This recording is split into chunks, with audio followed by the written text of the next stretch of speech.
Այդ օրը եղանակը հրաշալի էր, վերջապես սկսվել էր իսկական ամառը։ Առավոտից արևը տաքացնում էր և աշխատելու ոչ մի ցանկություն չկար։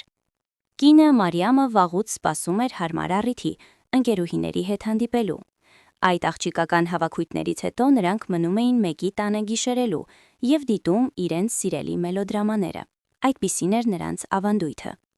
Ամուսինը Հայկը դեմ չէր, Մարիամին էլ պետք է հանգստանալ։ Երկուսն էլ դեռ երիտասարդ էին, հազիվ անցել էին 30-ը։ Երեխաներ չունեին, աշխատում էին քրթինքով, վարկերը մարելու համար։ Դեռ կարելի էր ընկերների ու ընկերուհիների մոտ գնալ-գալ։ Հայկը մտածեց, որ քանի որ կինը տանը չի գիշերելու, որպեսզի ձանձրույթը չպահի, կգնա ամարանոց։ Այնտեղ փոքր-ինչ գործեր կային անելու, ընդհանուր առմամբ մանրուքներ, բայց դրանց համար ժամանակ միշտ չէր հերիքում։ Իսկ հիմա հրաշալի եղանակ էր, կարելի էր և հանգստանալ։ Կնոջը ոչինչ չասաց, աշխատանքից վաղաժամ ազատվեց և մեկնեց ամառանոց։ Հետո զարմանք կլինի, երբ հաջորդ անգամ միասին գան, իսկ այնտեղ ամեն ինչ ավարտված կլինի։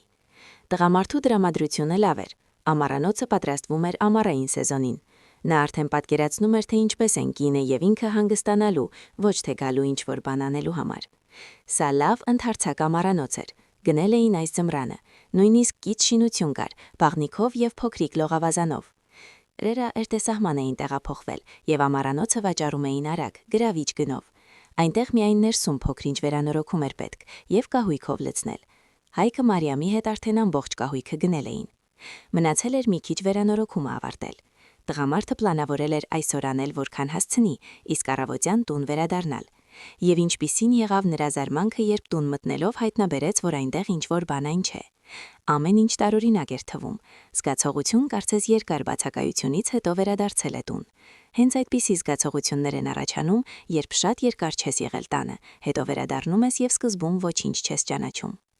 Հիմա էլ Հայկի մոտ այդպես էր։ Թեև 2 շաբաթ առաջ կնոջ հետ եկել էին այստեղ, բայց հիմա կարծես ինչ-որ մեկը տնտեսել էր այնտեղ։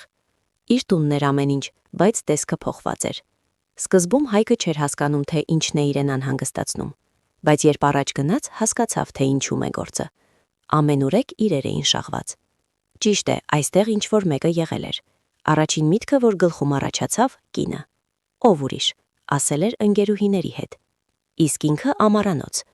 Չի կարելի ասել, որ Հայկը նախանձոտ չէր, և այդ ընկերուհիների մոտ գնալները նրան անհանգստացնում էին։ Նույնիսկ ընկերները ծաղրում էին, որ չափից շատ է վստահում կնոջը։ Այո, նախանձում էր, բայց վստահում։ Իսկ հիմա գլխում ամեն ինչ խառնվել էր, և նա բարկացավ։ Ուրեմն ընկերներին ապացուցում էր, որ Մարիամը հավատարիմ կին է։ Իսկ հիմա պարզվում է, նրանք ճիշտ էին։ Շաղված իրերի մեջ խորանալ չարեց, նույնիսկ մտքով չանցավ պարզել, թե ում են դրանք։ Նույնիսկ ճիշտ չէր ասի, թե ինչ իրեր էին շաղված այնտեղ։ Անմիջապես ննջարան վազեց, ուներ գրեթե 100% վստահություն, որ այնտեղ կտեսնի կնոջը։ Բայց երբ մտավ, ապշեց։ Բազմոցի վրա պառկած էր երիտասարդ աղջիկ, 18 տարեկան հասակով։ Նա շրջվեց և նայեց նրան։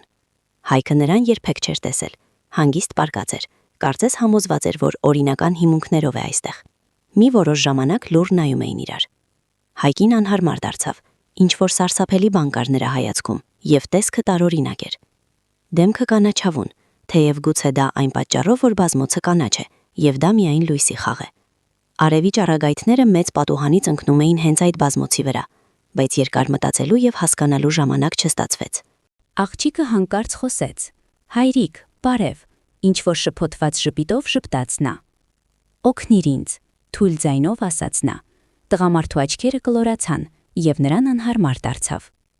Աղջիկը պարզապես պառկած էր բազմոցի վրա, հակած էր լողազգեստով, տեսանելիորեն ոչինչ չէր սպառնում նրան։ Նա արագ աչքով անցկացրեց նրան, հետո ցնցվեց։ Ինչ կասի կինը, եթե իմանա, որ նա երիտասարդ աղջիկների է նայում, անպայման, ուզում է կայթաղել նրան։ Կիսամերկ, հայրիկ է կանչում, ինչ-որ հիմար կատակ։ Կամ ինչ-որ մեկը հատուկ դրել է, հետո Հայկը մտածեց, որ սա ինչ-որ դարանակալ է։ Ամեն դեպքում վտանգից հեռու նետվեց դուրս տանից։ Հիմար սերիալներ, մտածում էր նա, շատ են նայել, անմիջապես կնոջը դավաճանության մեջ կասկածեց։ Նա ոչ մի կապ չունի, իսկ ինքը գրեթե ընկավ։ Տանից դուրս գալով մտածեց, որ անհնար է, որ ինչ-որ օտար աղջիկ հայտնվի իրենց տանը։ Նույնիսկ մտածեց, որ սխալ ամառանոց է մտել, բայց շուրջը նայելով հասկացավ, որ տունը նույնն է, լրիվ տանիքը չէր թռել, որ օտարամարանոց մտնի։ Հետո հանգստացավ եւ բարկացավ, տղայի պես վախեցավ, անհասկանալի է ինչից։ Ինչու չվիճել եւ չպարզել, թե այդ օտարը ինչ է անում իր տանը, բայց ոչ, առաջին անգամ այդպես նրա հետ։ Ինչ որ անհասկանալի վախ, բայց նորից տուն մտնել չհամարձակվեց, որոշեց ավելի լավ կնոցը զանգահարել։ Անմիջապես միտք առաջացավ, որ գուցե նա ինչ-որ մեկին բանալիներ է տվել, իսկ իրեն ոչինչ չի ասել, բայց Մարիամը նրան հանդիմանեց, ասաց դու անսպասելի ինչ-որ բան ես անում։ Իսկ ես քեզ անպայման կտեղեկացնեի, նույնիսկ նախատեց ամուսնուն այդպիսի ինքնագլուխության համար։ Գնացել է կնոջը չտեղեկացնելով։ Հանկարծ իսկապես ինչ-որ մեկը կմտնի ամառանոց, կսպանեն նրան, եւ ոչ ոք չի իմանա, որ Հայկը այնտեղ է գնացել։ Եվ հետո ծայրից ծայր փնտրիր, տղայի պես է պահում իրեն։ Հասկացա արդեն, հիմարություն արեցի, արդարանում էր ամուսինը։ Իսկ աղջկա հետ ինչ անել, հարցրեց Հայկը զգուշությամբ տունը նայելով։ Նա դեռ դուրս չէր եկել այնտեղից։ Սպասիր, մի անգամ էլ պատմիր, թե ինչ տեսար, խնդրեց կինը։ Մարիամը ոչ պատահաբար հարցրեց, անմիջապես հասկացավ, որ ամուսնու պատմության մեջ անհամապատասխանություններ կան։ Ընդհանրապես, սկզբում մտածեց, որ Հայկը երեխու պես խաղ է սկսել ծաղրելու համար։ Բայց կատակը երկար էր, եւ ձայնը չափից անհանգիստ էր, եւ նման խաղերը բնորոշ չէին ամուսնուն։ Նա նույնիսկ չէր մտածի այդպիսի բանի։ Ամուսինը 3 անգամ նույնը կրկնեց բառ առ բառ, որպեսզի կինը համոզվի, որ չի հորինում։ Մարիամը մի անգամ էլ ճշտեց. ճիշտ է, որ բազմոցը կանաչ է, եւ այստեղ Հայկը ապշեց։ Հետո դանդաղ ասաց, որ այո, աղջիկը լողազգեստով պառկած է նրանց ննջարանում կանաչ բազմոցի վրա, հայրիկ է կանչում։ Կինը ճշտեց, որ նրանց ննջարանում կանգնած է բեժ բազմոցը, որ միասին գնել են հայտարարությամբ։ Իսկ կանաչը ընդհանրապես ոչ մի տեղ չկա, ոչ մի սենյակում։ Հայկն ինքն էլ արդեն հասկացել էր։ Հենց դրա համար էր ամեն ինչ տարօրինակ թվում, կահույքը մի քիչ այլ էր։ Հիմա նա ճիշտ գիտեր, որ նրանց ննջարանում կանաչ բազմոց չի կարող լինել, եթե ոչ թե ինչ-որ մեկը որոշել է իրենց տանը կարգ ու կանոն հաստատել։ Հայկը այդ ենթադրությունը հայտնեց, հանկարծ ուրիշ մեկն ունի բանալիներ նրանց ամառանոցից, բայց կինը հիշեցրեց, որ կողպեքները փոխել են եւ բանալիներ ոչ ոքի չեն տվել, իսկ դու արևի տակ չես գերթաքացել։ Զգուշությամբ հարցրեց Մարիամը։ Ամուսինն արդեն ոչինչում վստահ չէր, գուցե եւ արևը։ Հիմա ճիշտ որ անողոք էր թաքացնում, նրա ճակատին քրթինք էր հոսում եւ խոստովանենք մեքենայում շոկ էր։ Նա շտապում էր, գլուխը լի էր տարբեր գործերով, անհանգստանում էր, թե ինչպես ամեն ինչ հասցնի։ Դու մի անգամ էլ մտիր եւ ամեն ինչ ստուգիր, խորհուրդ տվեց կինը, հետո ինձ զանգահարիր եւ ավելի լավ այնտեղ չհոգնես։ Անհանգստացած ասաց նա։ Տղամարդը նորից մտավ տուն եւ անմիջապես շփոթվեց, արդեն բոլորովին այլ զգացողություններ։ Հիմա այնտեղ ամեն ինչ նորմալ էր, ինչպես եւ պետք է, ինչպես 2 շաբաթ առաջ։ Շաղված իրեր չկային, իսկ ննջարանում կանգնած էր բեժ բազմոցը։ Նա խուզարկեց ամբողջ տունը, ստուգեց բոլոր պատուհանները, բայց տանը ոչ ոք չկար։ Այդ աղջիկա հետքը կարծես գոլորշիացել էր, եւ եթե իրերը կարելի էր արագ հավաքել եւ ինքը հեռանալ, ապա բազմոցը ճիշտ որ այդքան կարճ ժամանակում չէր կարելի փոխել։ Իդեպ ինչպես կարող էր աղջիկը հեռանալ, չէ որ ոչ պատերի միջով։ Հայկը մի որոշ ժամանակ շփոթված էր, տարօրինակ էր ամեն ինչ։ Ամեն դեպքում բոլոր պատերը շոշափեց, հատակները ստուգեց, բայց ոչ մի գաղտնի ճանապարհ չգտավ։ Եվ դա զարմանալի չէ, նրանք ինքներս վերանորոգում էին եւ ճիշտ որ նկատած կլինեին։ Ոչ մի տրամաբանական բացատրություն չգտավ, իսկ շոկը ճիշտ որ կար։ Արևի տակ գերտակացումով սկզբունքորեն կարելի էր բացատրել, թեև նախկինում նրա հետ այդպիսի բան չէր եղել, բայց ով գիտի, ամեն ինչ առաջին անգամ է լինում, թեև ինքը համոզեց իրեն, որ դա ժամանակավոր մշուշում էր, բայց մենակ այնտեղ գիշերելու ցանկություն չկար։ Հայկը արագ ավարտեց իր պլանավորված գործերը եւ վերադարձավ տուն։ Հաջորդ օրը ամեն ինչ այնքան սարսափելի չէր թվում, պարզապես ծիծաղելի տեսիլք։ Ծիծաղեցին եւ ժամանակի ընթացքում այդ պատմությունը մոռացվեց։ Ամառանոցը սիրում էին, հաճախ գնում էին հանգստյան օրերին եւ իրենց հիանալի էին զգում այնտեղ։ Այդ դեպքից շուտով նրանց դուստրը ծնվեց եւ նրանք ուրախ էին, որ ժամանակին գնել էին այդ տունը։ Շատ ժամանակին էին հասցրել, որովհետև հետո փողերը այլ կարիքների էին գնում։ Այդ դեպքերից անցել էր 18 տարի։ Հայկի եւ Մարիամի դուստրը Անին պատրաստվում էր նշել իր 18-ամյակը եւ խնդրեց թույլտվություն ծննդյան օրը ամառանոցում նշելու ընկերուհիների հետ։ Անին հանգիստ աղջիկ էր, երբեք վատ բան չէին նկատել նրա մոտ։ Չէր խմում, չէր ծխում, կասկածելի ընկերություններում չէր շրջում, նույնիսկ տղա դեռ չուներ։ Ընկերուհիներ ուներ նույնպես պարկեշտ աղջիկներ, ծնողները լիակատար վստահություն ունեին նրա նկատմամբ։ Եվ դուստրը համոզեց նրանց, որ ամեն ինչ կանցնի պատշաճ եւ ազնիվ։ Թույլ տվեցին Անիին առանց հարցերի, նույնիսկ միտք չառաջացավ, որ ինչ-որ բան կարող է վատ ընթանալ։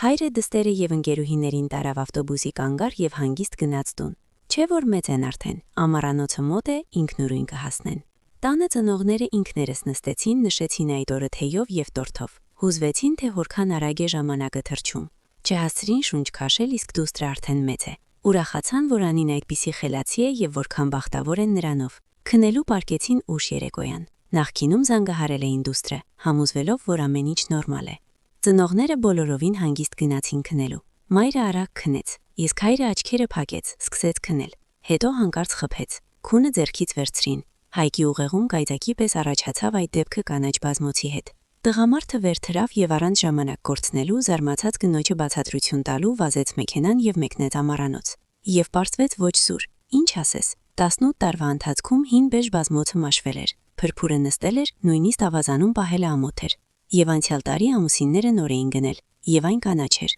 Հիմա Հայկի աչքի առաջ կանգնած էր այդ տեսարանը 18 տարվա վաղեմությամբ։ Այն ժամանակ նա տեսել էր այդ կանաչ բազմոցը, որ հիմա կանգնած է նրանց ննջարանում, իսկ այն աղջիկը, որ տեսել էր այն ժամանակ, դա Իրանին էր։ Իհարկե այն ժամանակ նա դեռ գոյություն չուներ, եւ Հայկը ոչ մի կերպ չէր կարող իմանալ, թե ով է։ Եվ միայն հիմա ամեն ինչ տեղ ընկավ։ Բազմոցը, աղջիկը։ Սա ապագան էր։ Հայկը վստահ էր, որ դա նախազգուշացում էր, իսկ հիմա իր դուստրը վտանգի մեջ է։ Մնում էր հույս ունենալ, որ կհասցնի ժամանակին։ Դեռ ճանապարհին պատասխանեց կնոջ զանգին եւ պատմեց իր կասկածները։ Հետո, ինչպես պատմում էր Մարիամը, իրեն էլ շտապօգնություն էր պետք։ Խմեց հանգստացնող եւ սպասում էր լուրերին։ Նրանք անընդհատ կապի մեջ չէին անջատվում։ Նա տպավորիչ էր, ուստի հիմա էլ համարում էր, որ այդ դեպքը պատահական չէր։ Լավ էր հիշում, թե ինչպես է ամուսինը պատմել կանաչ բազմոցի մասին։ Պարզ համընկնում չէր, հավատում։ Այն ժամանակ ամուսնու հետ ծիծաղել էին, բայց հիմա ծիծաղելու բան չկար։ Անին չէր պատասխանում զանգերին։ Բարեբախտաբար հայրը ժամանակին հասցրեց։ Երբ հասավ ամառանոց եւ միայն աչքի անկյունով նայելով շաղված իրերին, նորից հիշեց անցյալը։ Անմիջապես լսեց երաժշտություն եւ հասկացավ, որ աղջիկները լողավազանում են։ Իսկ մտնելով այնտեղ եւ տեսնելով եռացող ջուրը եւ գոլորշին, չշփոթվեց, այլ նետվեց աղջիկներին հանելու լողավազանից։ Նույնիսկ չխմող եւ պարկեշտ աղջիկները կարող են հիմարություն անել։ Անիի ընկերուհիները 4 սառույց էին բերել, հույս ունենալով ստեղծել զովեֆերգ, երման եւ գոլորշու։ Էֆեկտ ստացան, բայց չէին մտածել, որ դա վտանգավոր է։ Տարածքը փակ էր, իսկ սառույցը շատ, եւ նրանք գրեթե կորցրել էին շնչելու հնարավորությունը։ Անիի հայրը հանեց կիչ շինությունից բոլորին, մեկ առ մեկ, իսկ կինը, որ մնացել էր բարձրաձայն կապի մեջ, ժամանակին կանչեց շտապօգնություն։ Աղջիկները փրկվեցին, նույնիսկ հոսպիտալացում չպահանջվեց։ Ով կմտածեր, որ վտանգը կգա այնտեղից, որտեղից չէին սպասում։ Թեև տղամարդը առանց դա գիտակցելու 18 տարի սպասում էր փրկելու իր դստերը։ Անբացատրելի բաներ կան աշխարհում, թեև դժվար է հավատալ դրան։